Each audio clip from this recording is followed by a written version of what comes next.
Hi, it's Joy Foster, founder of TechPixies and the host of the Sparkle and Thrive podcast. And today we have a special guest. Usually we interview people within our community, but occasionally we interview people outside of our community who is recommended by people within the community. So Kathryn Cettina is here with us from MYNDUP. And we have a Tech Pixie, Tony Whitney, who recommended that we speak to you and invite you to the podcast and tell us all about the MYNDUP website and what you do. And it really is a perfect fit for our community. So Kathryn, thank you so much for being here today. Tell us a little bit about the background of the MYNDUP app website and what it does for people.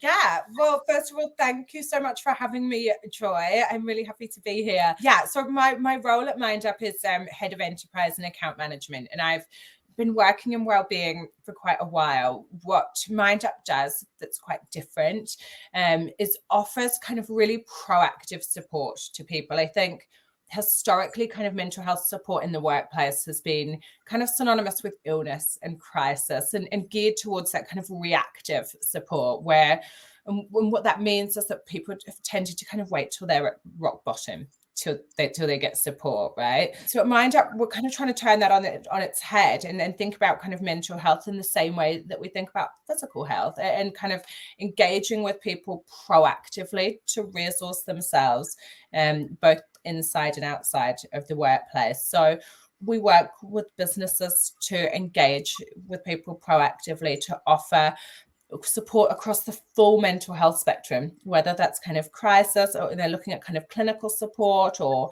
coaching or management coaching. You get to kind of choose who, what, and when you see people with really fast access and really quality practitioners.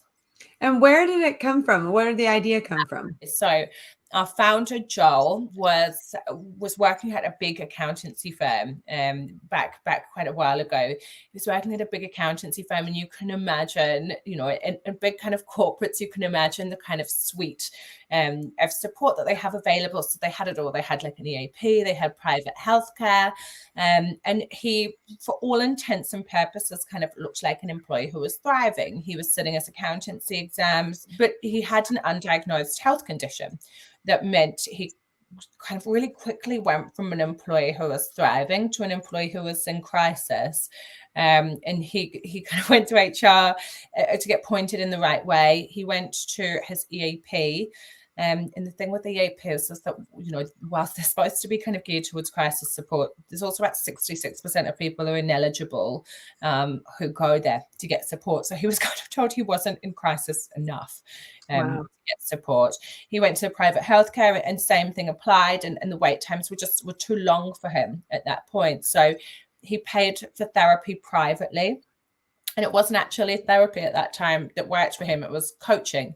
And it was a coach that saved his life. And it was from that MYNDUP came to be. He wanted to stop this kind of one-size-fits-all approach to mental health where we dictate what support is going to feel meaningful to people and give people autonomy over what support's going to work for them, because that might look different on given days, on given issues that you might have, and offer something with no barriers to care, with kind of really high speed access. You can see someone within 12 hours on our platform. So if you needed to see a counselor or a therapist or someone, you're saying you can see anyone within 12 hours? Within 12 hours, yeah. Does it have to go through a company or can you go through it privately?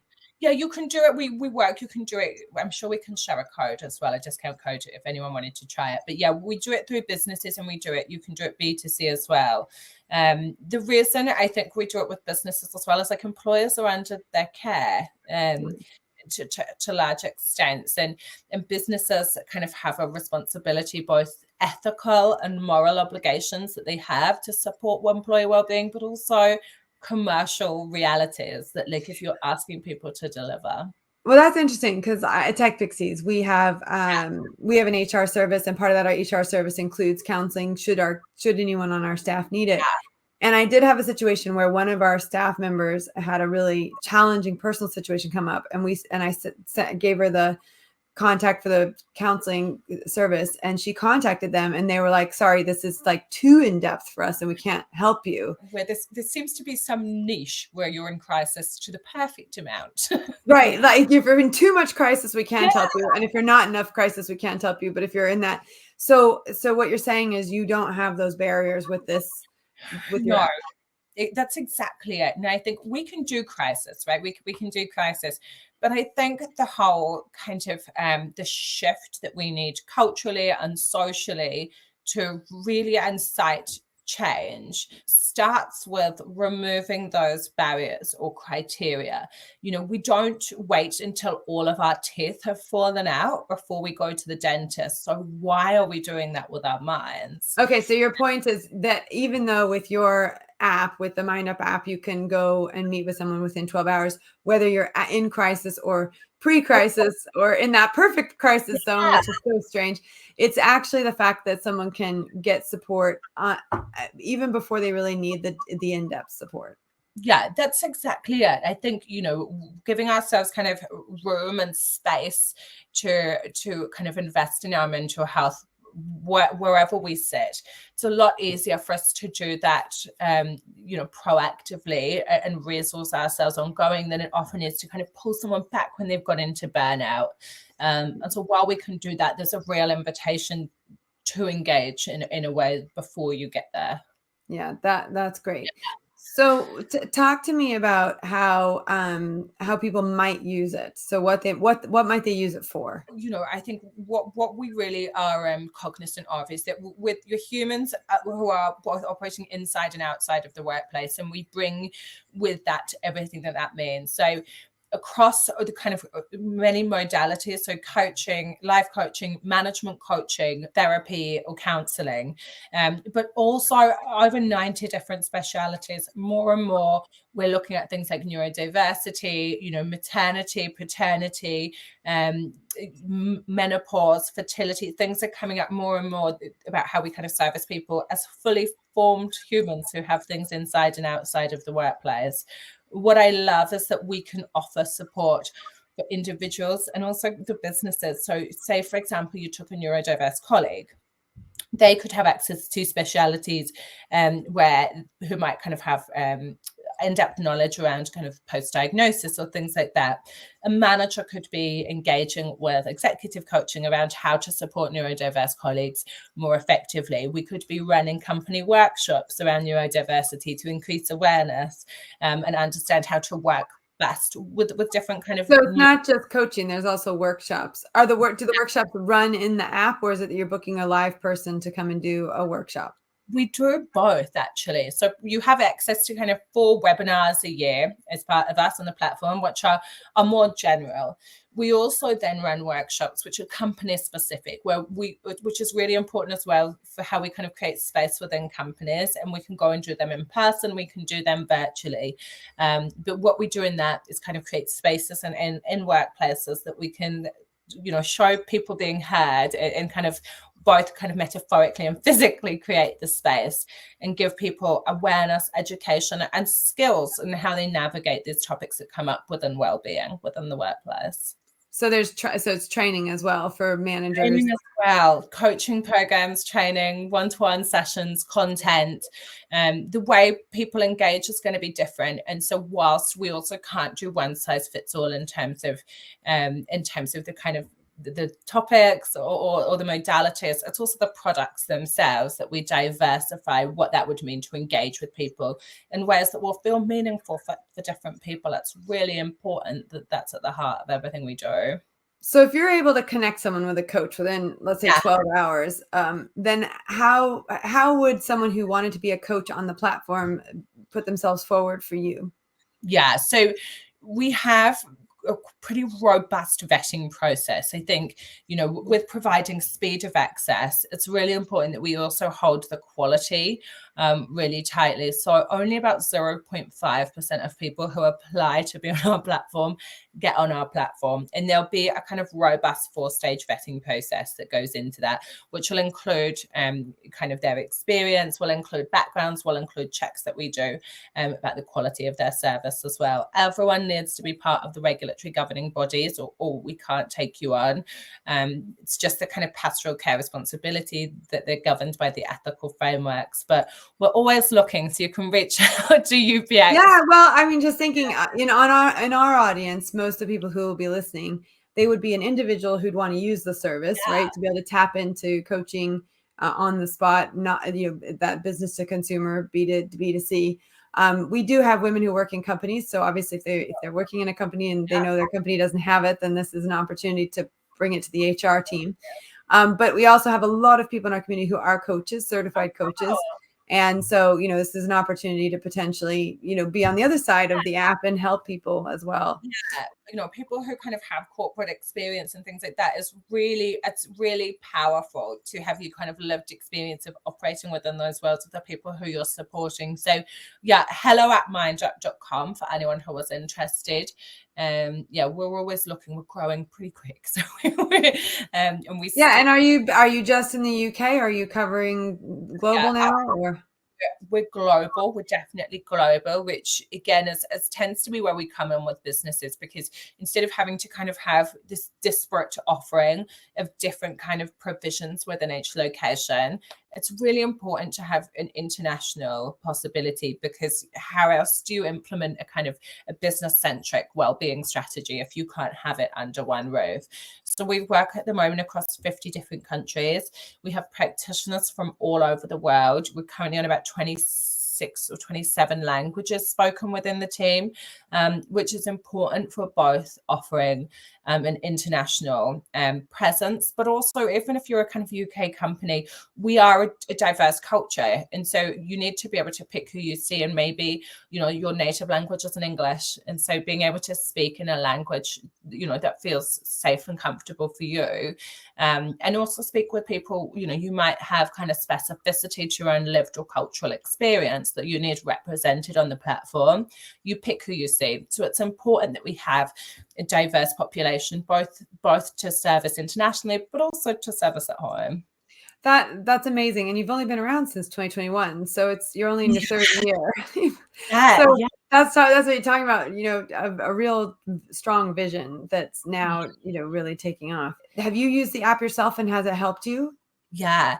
I mean, I've also worked kind of within wellbeing. So I'm a big fan of this route. So I've done the therapy, I've done coaching, I've done management coaching. And again, what I tend to do is dip in and out at different times when I have kind of different needs. We MYNDUP is, again, I've worked at other companies and it isn't like this, but MYNDUP is really good at practicing what they preach. So everyone who works for us has access, and everyone really tends to kind of have sessions with coaches or therapists, and we talk about it real openly. It's in your calendar. It's I've got a thing, I can't have that meeting, I've got my thing with my coach. It's fine.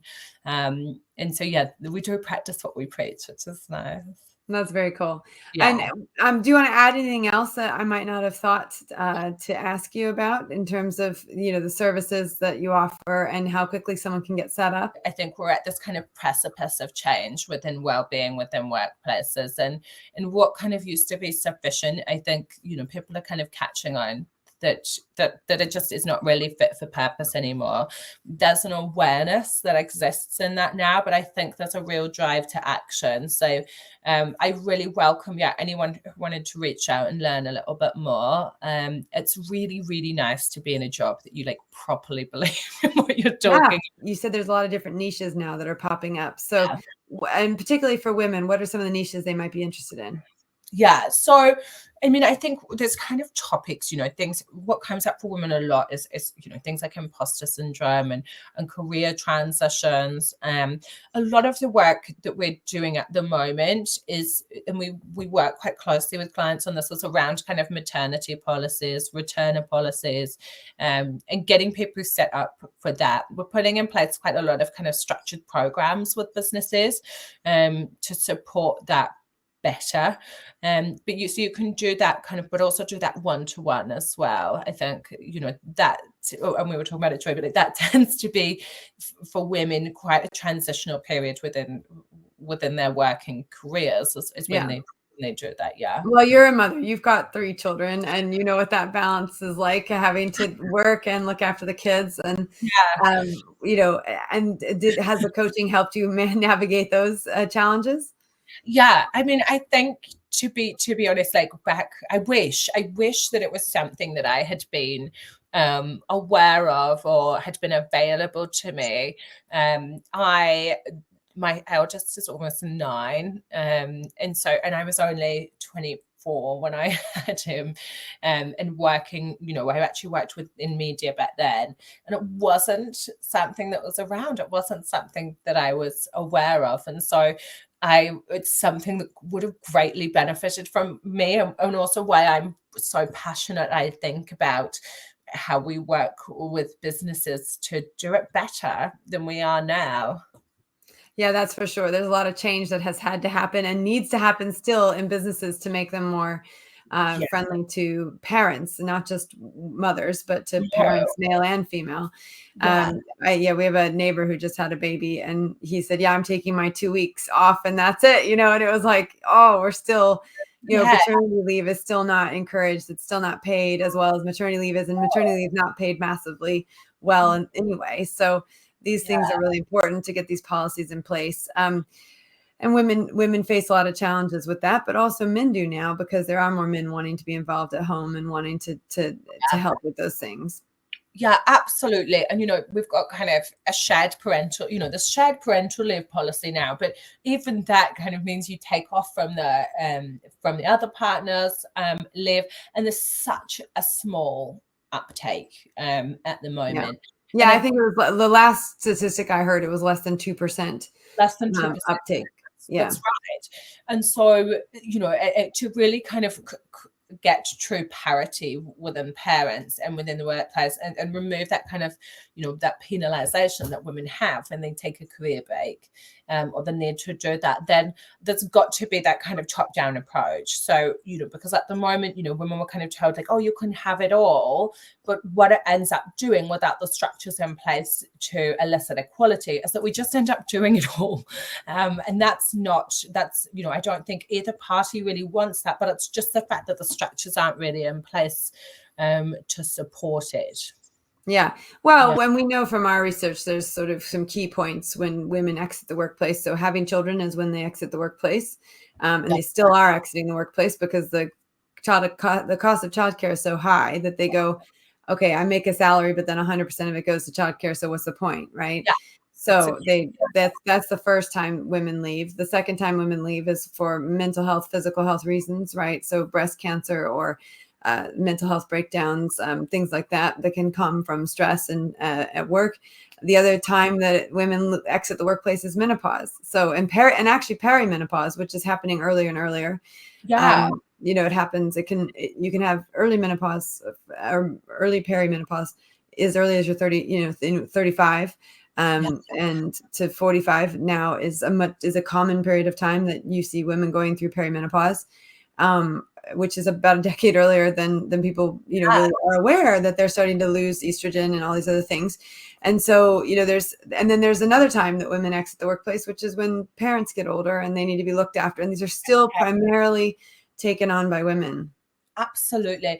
And I think, the point around menopause as well is so interesting, because I think this is where we start, right? Like, we start with awareness. What we need to do is kind of have this holistic education where people, it's not just on us to do this. Like, we need to kind of create a real awareness. Then we move into action. So we move into kind of creating policies around these things to protect those characteristics, to protect those transitions. We create policy. And then we need to move into practice. So how do we transfer those kind of regimented policies, that top level awareness, into practices within the workplace, which can be everyday things, like thinking about the language that we use, watching your words, thinking about creating a culture of openness. I think about like parenting, and I think about like, how do we make cultures where you parent out loud? both as the kind of, a junior woman who's having kids, how do we get it that there's a kind of role modeling and permission giving of those kind of higher level people, whether that's women or men, to parent out loud and let people know that's okay. Yeah, absolutely. Well, I really appreciate you coming on and talking about MYNDUP and how people can get involved. We will put that discount code in there so that in the show notes so that people can grab that if they want to try it out. And like you said, some of the features are you can get a counselor within or a coach within 12 hours. So, if you really need to speak to someone, that option is there. There's also workshops and training, so you can up level your knowledge on well-being. And of course, if you're working in an environment where you don't feel that there's enough support for you, this might be something to recommend to the HR people. Anything else you want to share?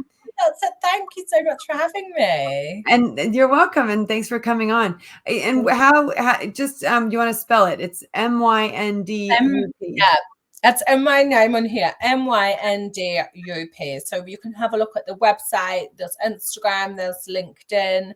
hello@myndup.com is the best place to go if you've got any questions. They are ridiculously fast at getting And if better. they want to reach, if someone on our who's listening to this says, actually, I'd really like to be one of the counselors or the coaches, they can email and let them aware that they're available. All right. Well, thank you so much for coming on and talking about this. It is amazing to know that there is a tool out there that if you needed to speak to someone, you could speak to someone within 12 hours. I just think that is fantastic because not everyone has the luxury of getting that sort of access. So really think that's great.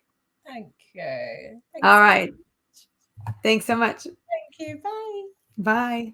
All right. So wasn't that fun to get to speak to someone who's behind the scenes of an app that's helping people's lives to be better? And amazing to know that there are apps like that out there, sort of like a coach in your pocket. I think that's super cool. So if you want to find out more, go to MYNDUP, MYNDUP, and you can find out more. And we'll put all of the information in the show notes as well, in case you're interested in putting yourself forward as one of their counselors or coaches. Or also if you want to put it forward to your HR team, if you're working somewhere and you think you need that service in your company. Thanks again for listening and have a great day.